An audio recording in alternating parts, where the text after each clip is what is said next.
Fujian province. By connecting the Hakka Tulos there with the associated records in the genealogy of the Zhang clan living in the village, I walked you through the history of Hakka. Genealogy is the unique part of Chinese culture. It makes each Han Chinese clan, and our culture traceable. In this video, I'll tell you the story of how a group of people in Taiwan found their lost clan in mainland China via their genealogy and via a Tulo that dates back 3.5 centuries. In the genealogy of the Liu clan, I also discovered the prophecy of the fate of the Taiwan Strait. 16 kilometers away from the Taxia village where the Zhang clan live, there is a place named Lu Cuo.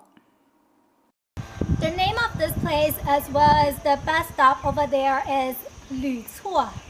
These two characters convey a lot of information. Lu is the surname of the clan living here. Cuo is how Hokkien call their homes.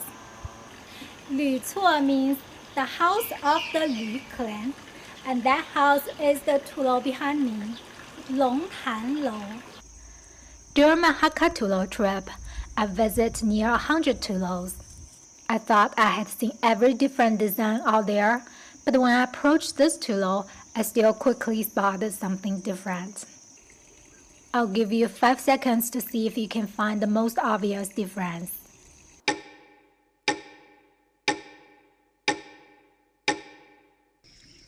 There are windows only on the top floor of this Tulo, whereas a common rule for Hakka Tulo is to have windows from the 3rd floor on and above.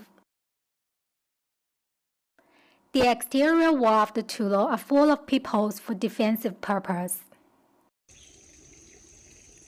On the top floor, there is a watchtower hanging in each corner. This Tulo is more formidable than the ones we've seen so far, which implies when it was built, the public security in this area was more worrisome. In front of the Tulo, there is a pond. Actually, the Tulo is named after the pond. There is always a pond in Hakka Weilong houses in Guangdong province, as well as in the Ting River Ridge in West Fujian province. However, pond can be rarely found in front of Hakka Tulos. That made this Tulo so unique. According to the genealogy of the Liu clan, the Tulo was constructed in 1663 and the pond was dug half a century later. On each floor, there are 4 rooms on each side, making the total number of rooms in the Tulo 64.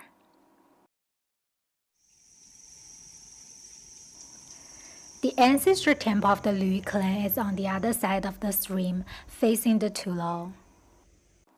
The Tulo, the ancestor temple, and the stream form the yin and the yang diagram. Although technically the residents living here are Hakka, they speak Hokkien because this is the border region of Hakka and Hokkien. According to the genealogy of the Liu clan, their ancestors migrated to Ninghua in Tingzhou, a Hakka region in West Fujian province. From Ninghua, some moved to Shanghang County and then to Yongding County. The clan living in the龍潭土樓 came from Yongding County. If you remember, this is almost the same route as the migration of the Zhang clan living in Taxia village. If you followed my Hakka Tulo trip, you would find the names of the locations in this area familiar. These villages all belong to the same town named Shuyang. However, it seems like there is an invisible line in the middle that divides this area into Hakka spoken region and Hokkien spoken region. It's a very interesting phenomenon. Although with Hakka origin, the Liu clan in the龍潭土樓 speak Hokkien and is influenced by Hokkien culture. But walking in the龍潭土樓, I discovered something that reflects their Hakka origin. The room on the second floor above the entrance is a worshiping room. On the table, there is a statue of Guan Yin. This is a Hakka tradition, as I showed you in an earlier video about Hakka's religious belief. In the 18th century, in pursuing more fertile land, many Hakka migrated to Taiwan. So did those living in the龍潭土樓. The Tulo is not far away from the river that converges into the ocean near Xiamen, which was the only official port designated by the Qing Imperial Court for taking the vessels to Taiwan. So they traveled to Xiamen first, and from Xiamen, they went to Taiwan. 2 centuries later, in 1989, one of the descendants in Taiwan returned to龍潭土樓. He got a copy of the genealogy of the Liu clan living in the Tulo and brought it back to Taiwan. A few months later, a group of descendants in Taiwan came to the Tulo.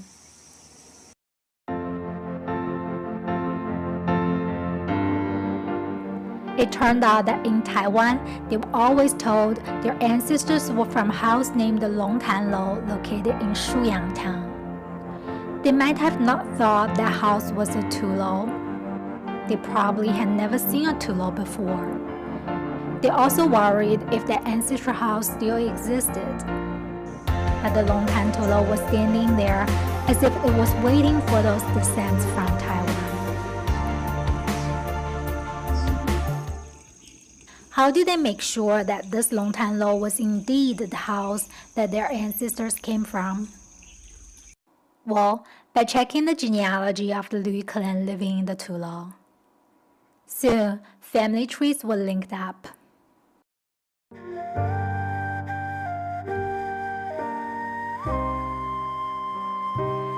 In the ancestor temple, those descendants from Taiwan held worshipping rituals. Lu Chuansheng, the leader of the group, gave an emotional speech. He said he didn't have the words to describe his feeling. It felt like a dream. It was something inconceivable for almost a century when the connection between mainland and Taiwan was cut off.